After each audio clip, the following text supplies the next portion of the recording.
Bonjour, bienvenue. On va parler un peu du projet de loi immigration qui est de retour à l'Assemblée nationale ce 27 novembre.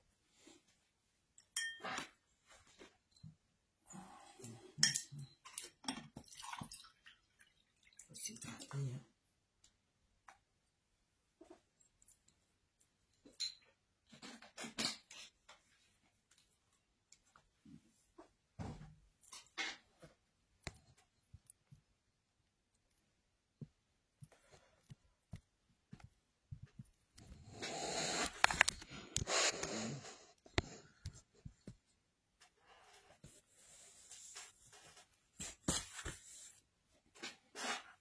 Alors, nous allons poursuivre notre analyse concernant le projet de loi immigration, donc qui est de retour aujourd'hui à l'Assemblée nationale comme je viens de l'indiquer. Alors, pour ceux qui ne le savent pas, c'est ce qu'on appelle la navette. Donc, avant l'édiction d'une nouvelle loi, il y a une procédure à respecter. Donc, lorsque l'initiative du texte est prise par un député, c'est-à-dire que si c'est un député qui est à l'initiative du texte en question, on parle de proposition de loi. Donc, un député fait une proposition de loi. En revanche, lorsque le texte émane d'un ministre, on parle d'un projet de loi. Donc, c'est notamment le cas avec ce projet de loi immigration, donc, qui a été initié par Monsieur Gérald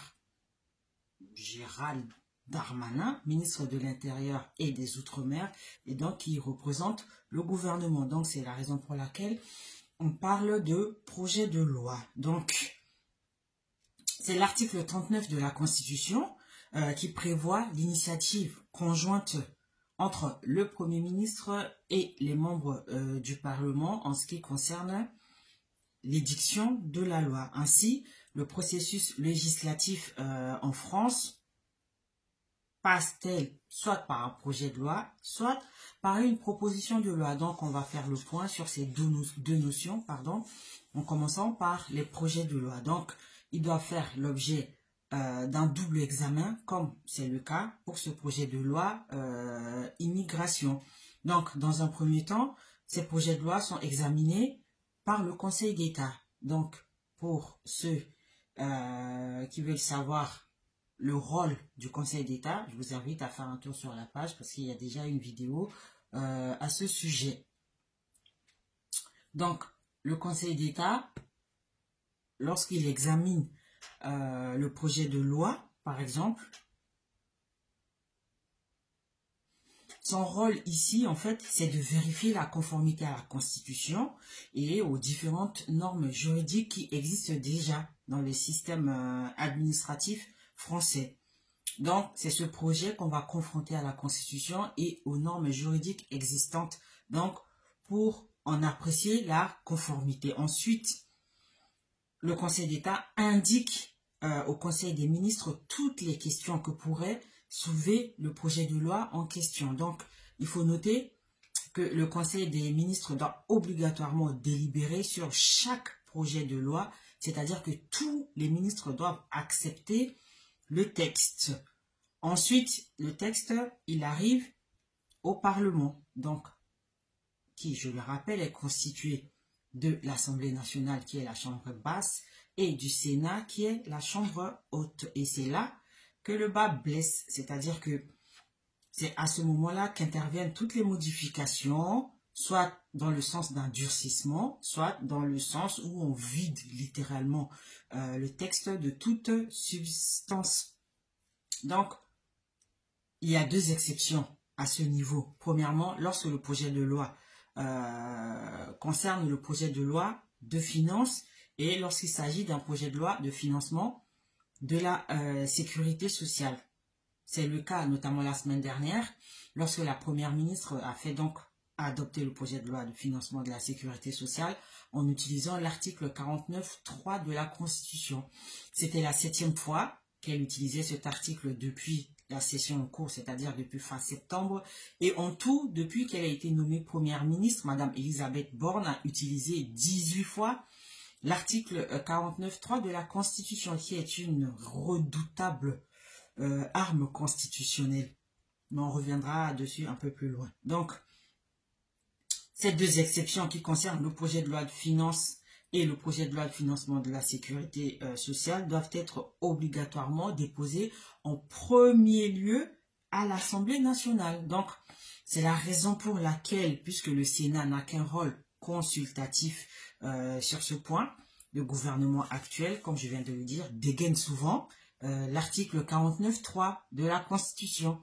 C'est vraiment une arme redoutable, vraiment, parce qu'on voit bien hein, qu'il y a de remous dans les partis de l'opposition lorsque cet article est utilisé. Donc, l'article 49.3 de la Constitution, sur lequel on va s'arrêter un tout petit peu, stipule, je cite, « Le Premier ministre peut, après délibération du Conseil des ministres, engager la responsabilité du gouvernement devant l'Assemblée nationale sur le vote d'un projet de loi de finances ou de financement de la sécurité sociale. Dans ce cas, le projet est considéré comme adopté, sauf si une motion de censure déposée dans les 24 heures qui suivent est votée dans les conditions prévues à l'alinéa 2 de ce même article 49 de la Constitution.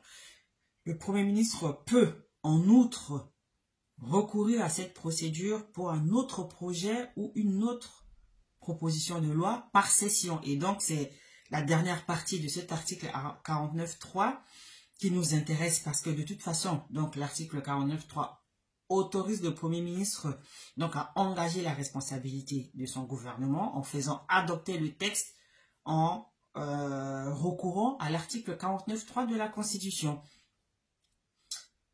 Donc, dans ce cas, le projet de loi, il est adopté, sauf, donc la loi prévoit que s'il y a une motion de censure donc qui est déposée, c'est-à-dire que c'est un texte qui prévoit justement de destituer entre parenthèses le gouvernement.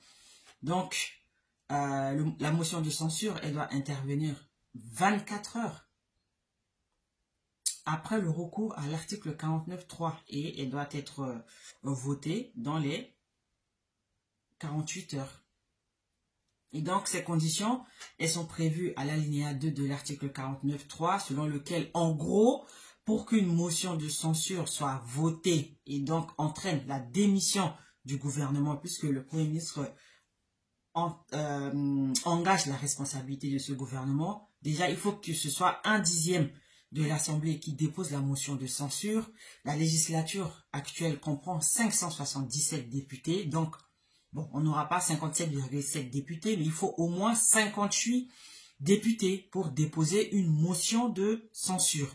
Et donc, le vote de cette motion de censure doit intervenir 48 heures après son dépôt. Et c'est la raison pour laquelle certains partis s'allient, s'associent, parce qu'il faut au minimum 58 députés pour déposer une motion de censure. Et on l'a vu pendant les 18 fois où la première ministre a utilisé cet article 49.3 systématiquement. Il y a le parti de Jean-Luc Mélenchon, donc la France Insoumise, qui dépose une motion de censure. Après, elle peut être concomitante à un autre dépôt de motion de censure, par exemple par les Républicains. Mais c'est une forme de bataille juridique, constitutionnelle, législative à laquelle on assiste aujourd'hui. Donc, en clair, en ce qui concerne le projet de loi immigration, que le processus législatif aille ou non à son terme, le Premier ministre peut, enfin la Première ministre en l'occurrence, Madame Borne peut, en vertu de l'article 49.3 de la Constitution, donc engager la responsabilité de son gouvernement et donc faire adopter le texte sans vote. Même si ce procédé est contesté, remis en question par les différents partis, les différents partis d'opposition, on peut remarquer que c'est un texte qui émane de la Constitution, c'est un texte constitutionnel, donc c'est légal. C'est la loi qui autorise le Premier ministre à engager la responsabilité de son gouvernement pour faire adopter un texte. Donc, c'est la dernière partie de l'article 49.3 qui est intéressante, dans la mesure où le Premier ministre donc peut recourir à cette procédure pour un autre projet ou proposition de loi par session. Donc là, il y a une session parlementaire qui est en cours depuis fin septembre. Donc même si l'article 49.3 peut être utilisé pour le projet de loi de finances ou alors le projet de loi de financement de la sécurité sociale, un autre projet de loi qui ne concerne pas ces deux projets-là peut aussi être utilisé en vertu de cet article-là. Donc, la question qu'on se pose aujourd'hui, c'est est-ce que le Premier ministre ou alors la Première ministre, pour parler factuellement, Madame Elisabeth Borne, va recourir à l'article 49.3 de la Constitution afin de faire adopter le projet de loi immigration qui est revenu à l'Assemblée nationale aujourd'hui. Donc, on attend de voir. Alors, donc, voilà ce qui concerne les projets de loi. Donc, un texte qui est à l'initiative d'un ministre ou d'un membre du gouvernement ou du gouvernement. Ensuite, parlons des propositions de loi. Donc, les propositions de loi sont déposées en premier lieu dans le bureau de l'Assemblée qui est à l'origine du texte, soit au Sénat, si c'est un sénateur qui est à l'initiative de la proposition. Donc, la proposition de loi commence dans le bureau qui est à l'initiative du projet. Donc, je viens de le dire, soit au Sénat, soit à l'Assemblée nationale, si c'est à l'initiative d'un parlementaire. Donc, le dépôt de la proposition de loi contient le titre de la proposition en question, donc le titre de la proposition de loi en question, ainsi que son contenu qui est rédigé par article. Ici aussi, le Conseil d'État doit être saisi pour avis avant l'examen de la proposition de loi en commission. Donc, les parlementaires ont interdiction de déposer des propositions de loi dont l'adoption aurait pour effet ou pour conséquence soit une diminution des ressources publiques, soit l'aggravation d'une charge publique. Donc, c'est ce qui explique qu'il y a tellement de textes qu'il y a une lourdeur administrative en France parce que tous les députés, tous les sénateurs, tous les ministres peuvent déposer une proposition de loi ou un projet de loi. Donc, chacun y va hein, de ses projets, de ses propositions. Des fois, on trouve des projets de loi farfelus ou des propositions de loi farfelues, mais bon, qui n'aboutissent pas, hein, en commission, qui disparaissent, hein, qui sont vidés, littéralement. Donc, par ailleurs, le gouvernement ou le président de la Chambre saisit, c'est-à-dire soit le président du Sénat, Monsieur Larcher, ou alors la présidente de l'Assemblée nationale, Madame Yaël Braun-Pivet, donc peuvent opposer l'irrecevabilité d'une proposition de loi qui n'appartient pas au domaine de la loi. Donc, on va lister les étapes de l'examen d'un texte, projet de loi ou proposition de loi. Donc, dans un premier temps, on a l'examen en commission. Donc, lorsque le projet ou la proposition est imprimé sous forme de texte, ce texte est transmis pour examen soit à l'une des commissions législatives permanentes, soit à une commission spéciale.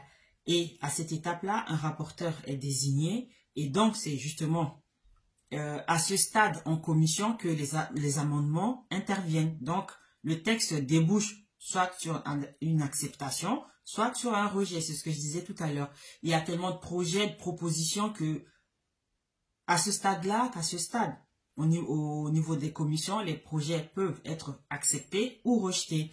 L'étape suivante consiste en l'inscription à l'ordre du jour. Donc, à ce moment-là, une difficulté intervient surtout quand il s'agit d'une proposition de loi, c'est-à-dire d'un texte dont l'initiative appartient à un parlementaire qui n'appartient pas à la famille politique du gouvernement, car justement c'est le gouvernement qui fixe l'ordre du jour prioritaire. Donc, si le parlementaire ne fait pas partie de la couleur politique du gouvernement, on imagine bien que sa proposition de loi ne figurera pas en priorité sur l'ordre du jour. Ensuite, une fois ces deux étapes franchies, on va parler de l'adoption de la loi. Donc, elle se fait en plusieurs étapes. Il y a d'abord le débat public dans chaque assemblée. Donc, c'est le cas actuellement. Le projet de loi immigration a franchi l'étape de la commission. Donc, elle a commencé par un débat public donc à l'Assemblée et au Sénat. Donc, c'est le texte modifié par la commission avec tous les amendements, donc par la commission parlementaire, qui est soumis à débat et non le texte initial qui a été déposé par le parlementaire.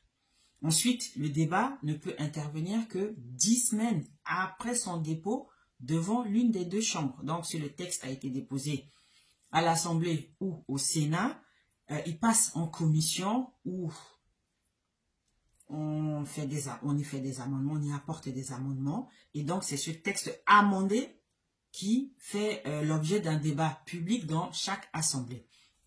Ensuite, après le débat public, on a les amendements, justement. Donc, à ce niveau-là, encore, ils permettent de modifier le texte en vertu de l'article 44 de la Constitution, selon lequel, je cite, « Les membres du Parlement et le gouvernement ont le droit d'amendement.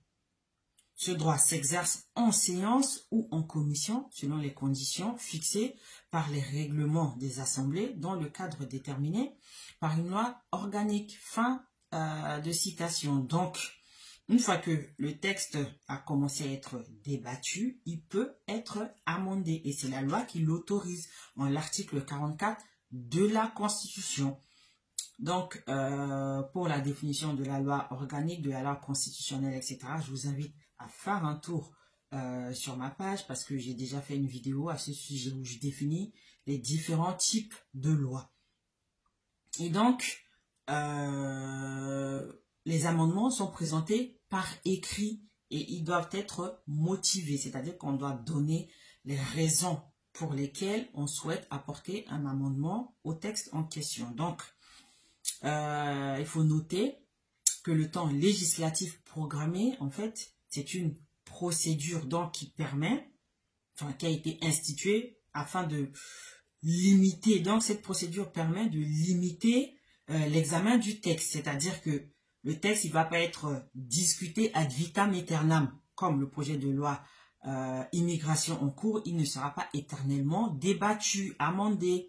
Il ne fera pas la navette entre le Sénat et l'Assemblée nationale de façon indéfinie. Donc, il y a un processus, une procédure que l'on a instituée qui s'appelle le temps législatif programmé. Donc, cela permet d'éviter, de limiter ou de s'opposer à l'obstruction des parlementaires, des partis de l'opposition. En fait, leur méthode consiste à déposer des centaines et des milliers d'amendements qui retardent l'analyse effective du texte et donc qui retarde son adoption et puis fait perdre du temps. Et c'est la raison pour laquelle ce temps législatif programmé a été introduit afin de limiter dans le temps l'analyse, le débat, l'amendement du projet de loi. Donc, il y a aussi ce qu'on appelle les cavaliers législatifs. Donc, en fait, ce sont des dispositions législatives sans lien avec le contenu du texte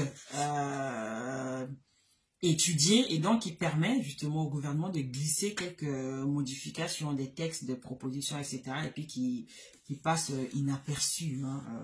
Donc voilà.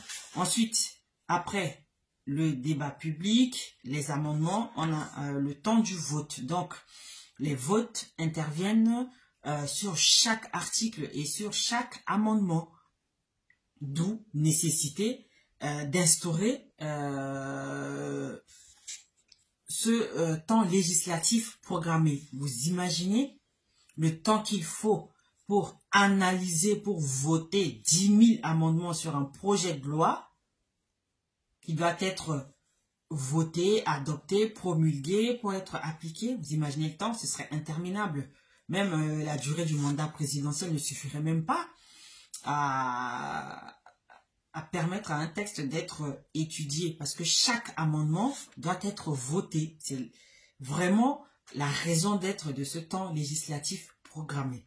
Donc, en France, il n'y a pas de quorum en ce qui concerne les votes dans le cadre de la loi. Donc, le quorum, en fait, c'est un nombre minimum de membres présents pour qu'une assemblée délibère valablement. Donc, en clair, même s'il y a beaucoup d'absents et que le vote est fait, eh ben, le texte, il est adopté. Les absents ont toujours tort. Donc, je ne sais pas pour ceux à qui il arrive de regarder un peu ce qui se passe en France sur la chaîne Télé Publique Sénat ou alors pendant les grands débats, vous remarquerez souvent que quand c'est un texte, de toute façon, qui émane du gouvernement, les votes ont lieu très tard dans la nuit et l'Assemblée nationale est parsemée, clairsemée.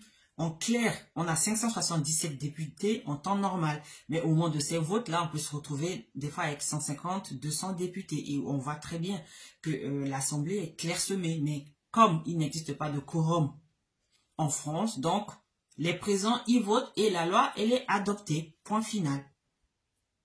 Ça, c'est la démocratie. Hein. Voilà, donc...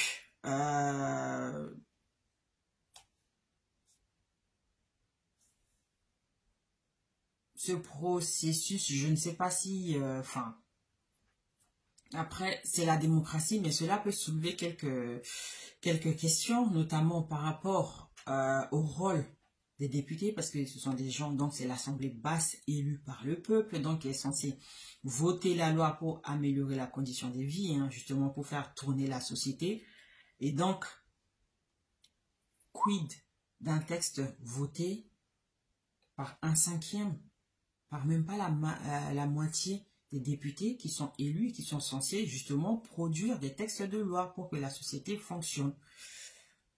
Bon, chacun y répondra. Hein. Pour ceux que ça intéresse, hein, c'est un débat qu'on pourrait soulever hein, sur la portée des textes de loi votés par une infime partie des parlementaires lorsqu'on voit comment l'Assemblée est clairsemée. Après, tout ça, ce sont des jeux politiques, etc. Donc, chacun se fera son avis. Donc, en gros, voilà ce qu'on peut faire, ce qu'on peut dire, pardon, à propos de l'édiction d'une loi en France, dans ce qu'on appelle la navette, c'est-à-dire un texte qui va au Sénat, revient à l'Assemblée nationale, repart au Sénat, etc. Donc, il passe par des commissions, par des débats, par des amendements et par des votes. C'est ce qui explique justement que les textes de loi prennent du temps à être adoptés en France. Et donc, au moment des votes, comme je l'ai dit à l'instant, il n'existe pas de quorum. C'est-à-dire que ce sont les présents qui votent le texte de loi. Et donc,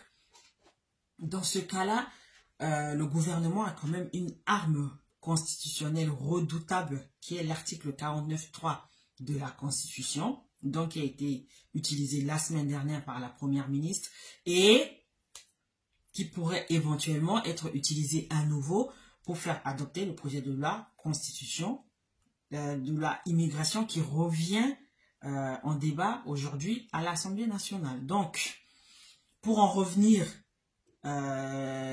au projet de loi immigration en question, je vais citer quelques changements légaux à venir en ce qui concerne les étrangers en France. Donc, premièrement, on a des changements à venir en ce qui concerne l'immigration étudiante. Donc, là, ce changement s'adresserait plutôt aux personnes qui viennent pour motif d'études. On ne parle plus d'étudiants étrangers, hein, comme je l'ai déjà dit précédemment, mais pour des personnes étrangères qui viennent pour motif d'études. Donc, le projet de loi envisage la création d'un dépôt d'une caution retour. Donc, cette caution, elle est préalable, c'est-à-dire qu'elle est obligatoire à la délivrance d'un premier titre de séjour lorsqu'une personne de nationalité étrangère viendrait faire ses études en France. Donc, la caution retour en question, elle est restituée à l'étranger dans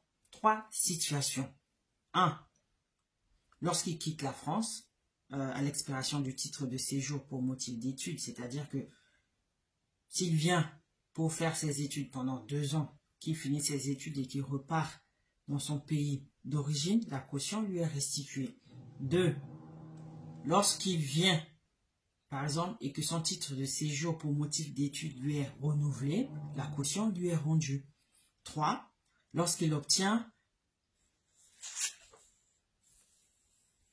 un autre titre de séjour avec changement de ce motif. En fait, c'est en gros ce qu'on appelle le changement de situation. Par exemple, s'il vient en tant que l'étranger vient en tant qu'étudiant, qu'à la fin, il trouve un travail qui bascule du statut d'étudiant à travailleur, ou alors qu'il bascule du statut d'étudiant à un titre de séjour vie privée et familiale, à ce moment-là, la caution retour qu'il a initialement versée pour obtenir son titre de séjour lui est restituée. Donc, de toute façon, c'est toujours, tout se joue toujours sur le vocabulaire. Hein. On ne dit plus changement de statut, c'est juste changement de motif.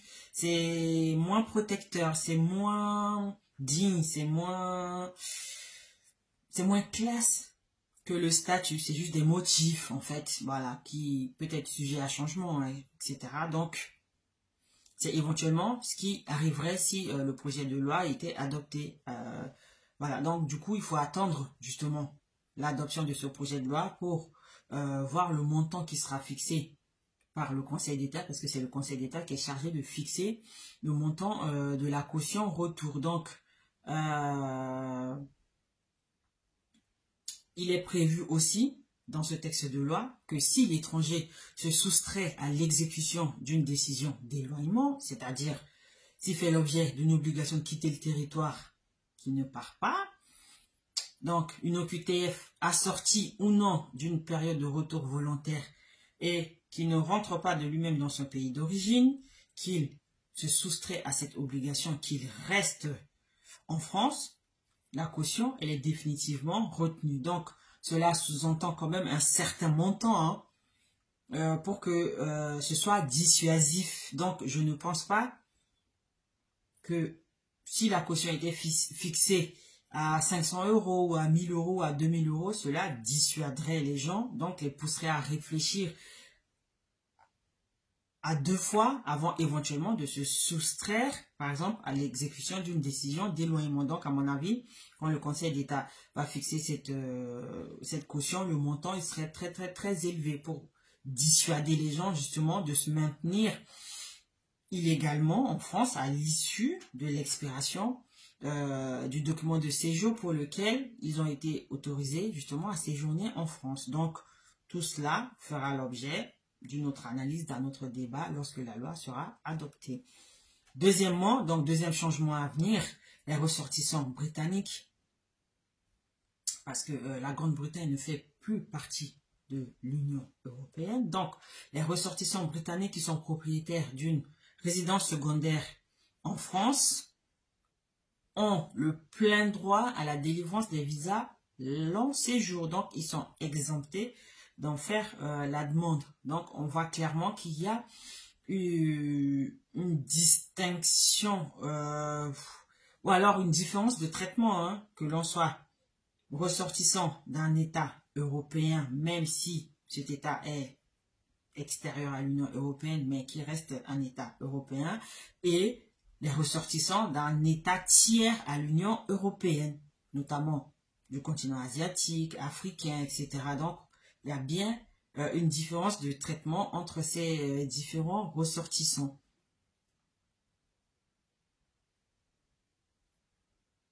Qu'ils soient propriétaires d'une résidence secondaire en France. Donc, la différence se joue à ce niveau-là. Bon, ça, c'est un autre débat. Ensuite, le troisième changement à venir concerne les actes et décisions de justice étrangers relatifs à l'état civil. C'est-à-dire que dorénavant, il y aura obligation de légaliser ces documents-là. Je m'explique. Lorsqu'un étranger arrive en France, pour obtenir la délivrance d'un titre de séjour, il doit remplir un dossier et donc fournir des pièces justificatives. Et parmi ces dernières, il y a la copie du passeport et l'extrait d'acte de naissance. Et en France, lorsqu'on fait ces démarches, on est obligé de fournir un extrait d'acte de naissance datant de moins de 3 mois, ce qui n'est pas le cas pour les personnes étrangères lorsqu'elles font leur démarche, parce que qui dit personne étrangère dit justement impossibilité matérielle de fournir une copie d'acte de naissance datant de moins de 3 mois. Donc, dorénavant, il faudra légaliser ces actes de naissance ou alors les décisions de justice rendues à l'étranger. Et il n'y a pas de présomption de validité des actes de l'état civil en ce qui concerne les personnes étrangères. Je pense que dans la législation actuelle, justement, l'original et la copie de l'acte de naissance suffisent à constituer son dossier. Mais à l'avenir, il faudra légaliser l'acte de naissance ou la copie de l'acte de naissance en question. Et les modalités seront prévues donc pour fixer les organismes qui sont habilités justement à légaliser ces copies d'actes de l'état civil. Donc, pas de présomption de validité des actes de l'état civil des personnes étrangères. Quatrième changement, on a la création d'un nouveau motif de déchéance de la nationalité française, en plus des 4 autres motifs existants, parce que actuellement, il existe 4 motifs de déchéance de nationalité française. Bon, si on fait un autre débat ou une analyse sur la nationalité française, on en parlera plus longuement. Donc, ce nouveau motif de déchéance de nationalité française concerne les individus ayant acquis la nationalité ou la nationalité française ou la qualité de français et qui peuvent en être déchus. Donc, entre parenthèses du verbe déchoir, hein, qui signifie littéralement priver quelqu'un à titre de sanction d'un droit. Je referme la parenthèse. Donc, ce motif prévoit justement de déchoir de la nationalité française les individus s'ils sont condamnés pour un acte qui est qualifié d'homicide ou de tentative d'homicide commis, soit sur un militaire de la gendarmerie nationale, soit sur un fonctionnaire de la police nationale, ou soit contre toute personne dépositaire de l'autorité publique. Donc, on énumère les 3 catégories de personnes contre lesquelles les tentatives d'homicide ou les homicides entraînent la déchéance de la nationalité française. Et là, le texte précise que cette déchéance, justement, elle interviendra si les personnes en question étaient condamnées. Donc, pour des actes d'homicide ou qualifiés de tentative d'homicide. C'est notamment le cas, on en parle beaucoup en ce moment, des refus d'obtempérer. Par exemple, lorsqu'un gendarme ou un policier intime l'ordre à un individu véhiculé de s'arrêter pour contrôle et qui veut se soustraire à ce contrôle, donc qui renverse par exemple le gendarme ou le policier, donc c'est ce cas précis dont on parle ici, c'est-à-dire que si on arrive à retrouver l'individu et qu'il est condamné, à ce moment-là, s'il a acquis la nationalité française, c'est-à-dire qu'il a acquis la qualité de français, il est devenu français, parce qu'auparavant, il avait une autre nationalité, à ce moment-là, on peut le déchoir de cette nationalité, parce qu'il a été condamné, par exemple, pour tentative d'homicide sur un militaire ou un policier. Ensuite, 4e modification, j'en ai parlé brièvement, c'est la suppression pure et simple du droit du sol automatique. Je m'explique. Auparavant, dans la loi, lorsqu'un enfant naît en France de parents étrangers, il acquiert la nationalité française. C'est déclaratif. Donc, à partir de sa majorité, donc façon à sa majorité, donc dès l'âge de 18 ans, et si dans les 5 années précédentes, il résidait de façon continue ou discontinue en France. Ça, c'est prévu par l'article 21.7 du Code civil. Dorénavant, dans la nouvelle rédaction de ce même article, il est dit qu'un enfant né en France de parents étrangers peut, dès l'âge de 16 ans jusqu'à 18 ans,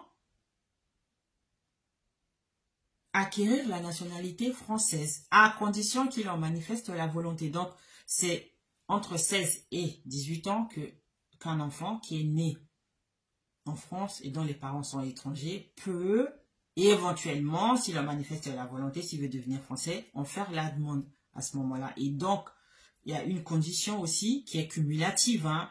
Outre celle de la manifestation de la volonté, c'est la condition de l'habitation en France. On ne parle plus de résidence, mais d'habitation. Et cette notion, elle est beaucoup plus solennelle, plus rigide, plus stricte que la résidence qui peut consister à séjourner quelques mois dans l'année. L'habitation suppose vraiment établir le centre de ses intérêts, mener sa vie, y avoir des activités. Donc, c'est la nouvelle écriture de cet article 21.7 de la Constitution à venir dans le projet de loi. Et on parle bien d'une résidence habituelle. Donc, la notion d'habitude, hein, justement, implique, par exemple, d'aller à l'école, d'avoir des activités extrascolaires, etc. Donc, c'est ce qui va arriver comme nouveau changement dans le projet de loi immigration si le projet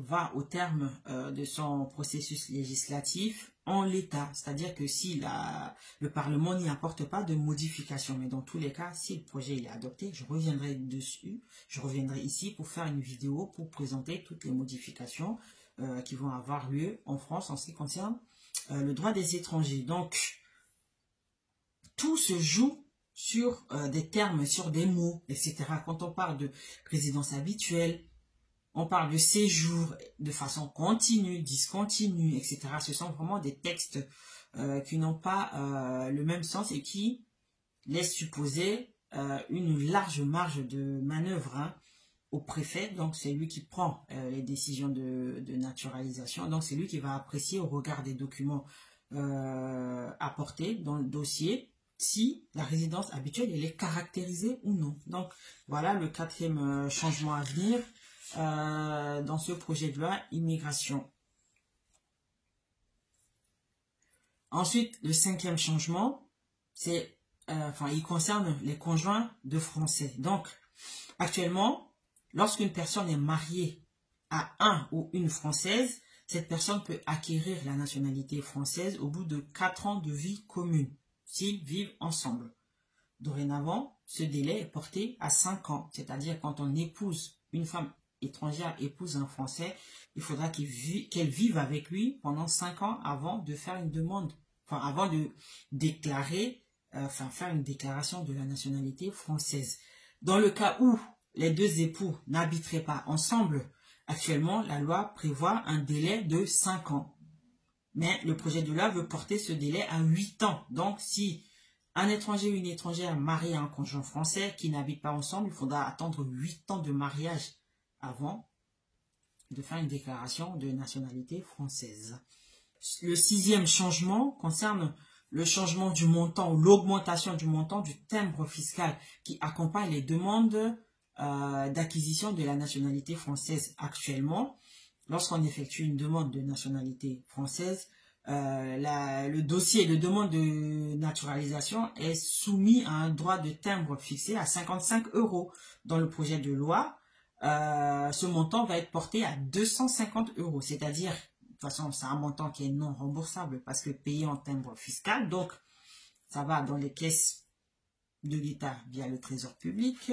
Donc, le projet de loi prévoit que lorsqu'une personne souhaite déposer un dossier afin de pouvoir acquérir la nationalité française, cette personne devra s'acquitter d'un timbre fiscal de 250 € à méditer. Le 7e changement concerne l'adjonction systématique d'une OQTF à tout rejet de demande d'asile. Donc, la loi prévoit que si une personne a été déboutée de sa demande d'asile, bah, ce rejet est assorti systématiquement automatiquement d'une obligation de quitter le territoire français, qui est une mesure d'éloignement. Et enfin, 8e changement à venir, c'est la création d'un visa francophone. Donc, ce visa concerne les ressortissants des pays membres de l'Organisation internationale de la francophonie. Donc, ce visa francophone permettrait éventuellement à ces ressortissants de venir en France exercer un emploi, occuper un emploi dans les métiers en tension ou alors y mener leurs activités économiques. Donc, un visa francophone qui fait office de tri sélectif. Donc, voilà. Mais dans tous les cas, comme je l'ai dit, ce sont les changements qui sont proposés dans le projet de loi. Donc, il revient à l'Assemblée nationale. Le texte peut encore être modifié. On peut encore revenir au texte initial parce que lorsque le texte est parti de l'Assemblée au Sénat, il a été durci par les sénateurs. Donc, il revient à l'Assemblée nationale pour analyse. Donc, on attend de voir ce qui va se passer par la suite avant de revenir ici pour faire un autre débat dessus. Donc, c'est ce qu'on pouvait dire aujourd'hui sur le processus législatif en France, ce qu'on appelle la navette parlementaire, et citer encore les quelques changements à venir en ce qui concerne le projet de loi immigration en cours de débat aujourd'hui à l'Assemblée nationale. Voilà, c'était tout pour aujourd'hui. Donc, si vous avez des questions, n'hésitez pas à faire un tour sur nos différentes pages ou à nous contacter, à nos coordonnées qui figurent. Et on se fera un plaisir de vous répondre. Donc, sachez qu'à l'Institut Panavik Learning School, on prépare les gens aux entretiens d'embauche. On les aide à revoir leur CV, à mettre à jour ces CV, à réécrire leur lettre de motivation, pas de modification. Donc, à adapter ces lettres de modification, on est lundi, ces lettres de motivation aux emplois auxquels ces personnes veulent postuler. Et on fait aussi de la remise à niveau en français. Comme je l'ai dit dans une précédente vidéo, le projet de loi instaure l'obligation de savoir parler français à minima avant d'obtenir un premier titre de séjour. Que ce soit pour ceux qui viennent dans le cadre du regroupement familial ou pour les primo-arrivants. Donc, à l'Institut, on a 3 niveaux. Donc, le niveau débutant, le niveau intermédiaire et le niveau avancé. On fait un devis en fonction du niveau de chaque personne parce que de toute façon, il y a un test de positionnement qui est effectué au début des préparations pour pouvoir situer les gens. Ce sont des petits tests, hein, mais qui nous permettent d'avoir une idée sur le niveau des personnes et donc de leur proposer le forfait le plus adapté, les cours les plus adaptés. Après, cela s'adresse aussi aux professionnels.